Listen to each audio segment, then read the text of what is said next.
ক্যালেন্ডারের পাতায় মধুমাস জ্যৈষ্ঠ বিদায় নিলেও বাজারে ফলের আমদানি বর্ষাতেই বেশি। এবার ফলের আমদানিও বেশি। দেশি ফল বেশি খাই, আসন ফলের গাছ লাগাই স্লোগানে দেশের বিভিন্ন স্থানে শুরু হয়েছে 3 দিনের ফল মেলা। বেচাকেনা ভালো হচ্ছে বলে জানান ক্রেতা বিক্রেতারা। প্রতিনিধি জেনেক্সে শিফট করো, লাইফকে লিফট করো। তথ্যছবিতে ডেস্ক রিপোর্ট। আম, জাম, কাঁঠাল, কলা, ড্রাগন, লেবু, তাল, কামরাঙা, খেজুর, পেয়ারা, কত রকমের বাহারি ফল সাজানো হয়েছে স্টলে। চলছে বেচাকেনাও। মেহেরপুর জেলা প্রশাসন ও জেলা কৃষি সম্প্রসারণ অধিদপ্তরের যৌথ উদ্যোগে শুরু হয়েছে 3 দিনব্যাপী ফল মেলা। উদ্বোধন করেন জেলা প্রশাসক সিফাত মেহনাজ।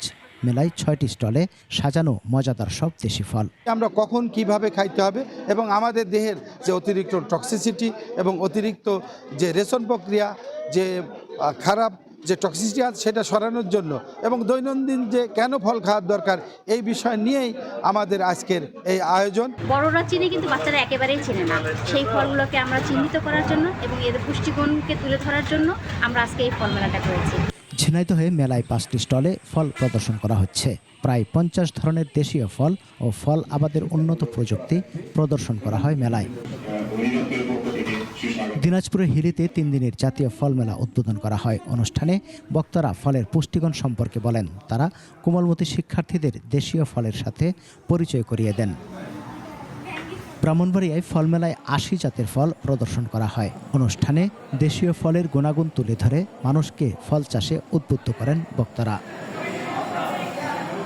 দেশীয় ফলের পুষ্টিগুণ সম্পর্কে মানুষকে সচেতন এবং কৃষকদের ফল চাষে উৎসাহিত করতেই মেলার আয়োজন বললেন আয়োজকরা। সমর ইসলাম, ডেস্ক রিপোর্ট, 21 টেলিভিশন।